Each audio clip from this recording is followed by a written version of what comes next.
박수홍 돈 것을 퍼뜨린 형수, 감옥형 선고받을까? 법보다 무서운 이것을 알아야. 방송인 박수홍을 명예훼손한 혐의를 받는 형수 이 씨에 대하여 감옥형 유무에 대한 법원의 선고에 관심이 쏠리고 있습니다. 6일 오늘 열린 재판에서 검찰은 박수홍의 형수 이 모 씨에게 징역 10개월을 선고해달라고 지난 9월 열린 공판 때와 마찬가지로 재판부에 재차 요청했습니다. 6일 오늘 재판에서 검사 측은 감정서에 의하면 대출과 근저당권 설정 등 다수의 계약서에 표시된 서명이 박수홍의 것이 아니라 이 씨의 남편이자 친형인 박진홍의 서명이라고 주장했습니다. 이는 다소 형수에게 불리한 증거로 작용할 예정이고 최종 선고는 오는 12월 11일에 내려질 예정입니다. 혹여 검찰이 요구한 징역형 10개월이 나오지 않더라도 형수는 시동생 박수홍을 음해할 목적으로 박수홍이 동거했다는 등의 허위를 절친을 통해 고 김용호에게 전달하였고 그것은 결국 유튜브 채널을 통해 대중에게 방송된 것이 엄연한 사실입니다.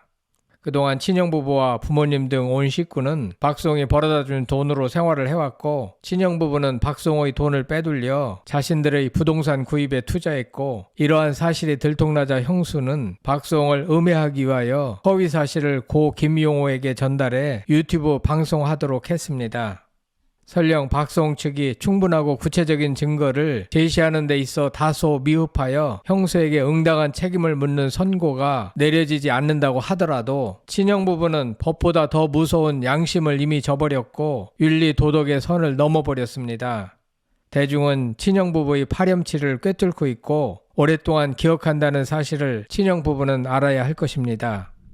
구독, 좋아요, 알림 설정은 사랑입니다. 더 좋은 영상으로 꼭 보답하겠습니다. 6일 오늘 서울 서부지방법원 형사 9단독은 박수홍과 아내 김다혜에 대한 명예훼손 혐의로 기소된 박수홍 형수 이 씨에 대한 선고 기일을 열 예정이었으나 더 꼼꼼한 판결을 위하여 최종 선고일을 12월 11일로 다시 한번 더 연기했습니다. 앞서 검찰은 이 씨에 대해 피해자의 피해 회복을 위한 조치를 취하지 않고 있으며 피해자도 역시 엄벌을 원하고 있다며 징역형 10개월을 선고해달라고 재판부에 요청한 바 있는데요. 박수홍 형수 이 씨는 박수홍을 비방할 목적으로 메신저 단체 대화방에서 박수홍이 방송 출연 당시에 여성과 동거했다 등의 허위 사실을 유포한 혐의를 받고 있습니다.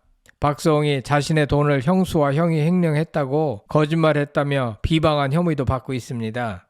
이 씨는 박수홍 김다혜 부부의 명예를 훼손한 혐의로 재판을 받고 있던 유튜버 고 김용호에게 허위사실 비방과 관련한 내용을 제보한 인물입니다. 형수는 자신들의 범죄 사실이 드러나려고 하자 시동생 박수홍을 무차별로 음해하고 공격하고자 한 것입니다. 당시 박수홍은 설마 형수가 자기를 공격할 것이라고는 상상도 하지 못했습니다. 박수홍 측은 김용호를 명예훼손 혐의로 고소하고 재판을 진행 중이었으나 김용호가 생을 마감하면서 사건이 공소권 없음으로 종결됐습니다. 상황이 이렇게 되자 형수는 자기가 책임질 사항을 고인이 된 김용호에게 다 떠넘기고 법망을 빠져나가려고 온갖 시도를 다했습니다.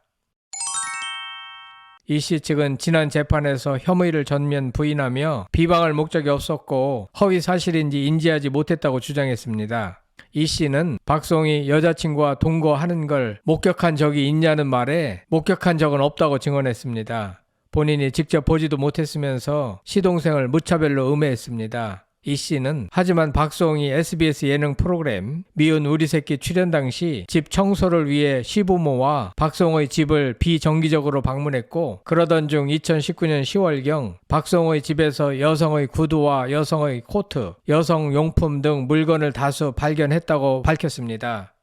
그러면서 아버님이 혼자 청소하러 가실 때도 많았는데 가끔 여자랑 같이 있다고 하셨다. 그리고 2019년 10월, 11월쯤에 수홍이가 이제 이 여자가 할 거니까 아버지 안 오셔도 된다고 했다고 말씀하셨다고 덧붙였습니다.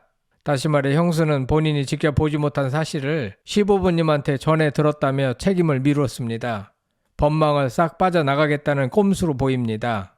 형수는 우리 부부가 어느 날 횡령범이 되어 있었고 딸이 너무 힘들어하고 학교도 갈 수 없고 정신과 치료를 받는 상황에서 사실이 아니라는 것을 지인에게 얘기하고 싶었고 그 상황에서 이성적인 판단을 하지 못했다라며 눈물을 보인 바 있습니다. 형수는 요리조리 법망을 빠져나가기 위해 할 수 있는 모든 조치를 다 취했고 심지어는 자신의 딸이 스트레스를 받아 정신병원 치료를 받았다며 눈물로 호소했습니다. 한편 원래는 지난달 23일 이 씨에 대한 선고 기일이 진행될 예정이었으나 검찰에 대한 성명 준비 명령과 함께 변론 재개가 결정되면서 한 차례 미뤄졌습니다. 성명 준비 명령이란 재판부가 소송 관계를 분명하게 하기 위해서 당사자에게 설명 또는 증명하거나 의견을 진술할 사항을 지적하고 변론 기일 이전에 이를 준비하도록 요청하는 것을 의미합니다. 이에 따라 양측에서는 모두 성명 자료를 제출하지 않았을까 생각됩니다.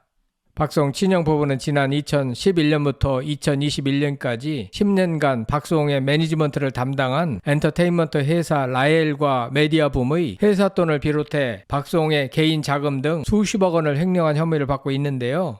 이후 박수홍 측은 2023년 10월 이 씨를 명예훼손 혐의로 고소했습니다. 이 씨는 박수홍을 비방할 목적으로 카카오톡 단체 대화방에서 허위 사실을 유포한 혐의를 받고 있는데요. 검찰에 따르면 단체 대화방에서는 박수홍의 말이 거짓이다, 박수홍이 어떤 여성과 동거 중이다 등의 말이 오갔고 단체 대화방 속에 있던 이 씨가 이를 온라인 커뮤니티 등에 게재한 것으로 드러났습니다. 검찰은 지난 9월 열릴 결심 공판에서 단체 채팅방에서 유명인에 대해 허위사실을 발언하며 명예를 훼손, 죄가 가볍지 않으며 혐의를 부인하며 반성하고 있지 않다며 징역 10개월을 구형한 상태입니다. 이에 이 씨는 최후 변론을 통해 평범한 가정주부로서 결혼하고 20년 동안 아이들과 시부모와 함께 지냈다. 하지만 댓글 하나로 116억 원을 횡령한 사람으로 낙인이 찍혔고 아이들을 향한 비난이 이어졌다. 이로 인해 딸은 정신적 충격을 받고 정신과 치료와 심리 상담 치료를 받고 있다며 그럼에도 여전히 저희에 대한 사건이 진행 중이다. 많이 힘들지만 버티고 이겨나가려 노력하고 있다고 선처를 호소했습니다. 한편 명예훼손 혐의가 됐든 횡령 혐의가 됐든 피해자 측에서 이를 증명해야 하기 때문에 소기의 성과를 이끌어내기가 쉽지 않는 경우가 허다합니다.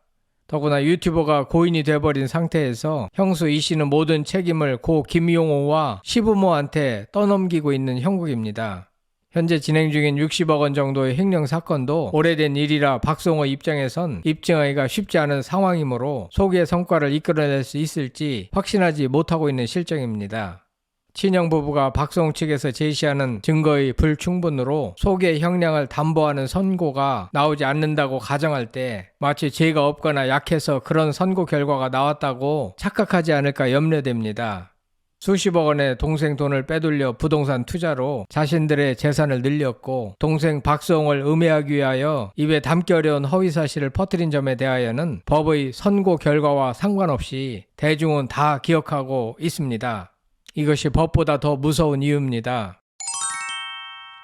한편 법원에서도 이번 명예훼손 사건과 그리고 현재 진행 중인 60억 원 횡령 사건에 대하여 엄중한 선고를 내려야 할 것입니다.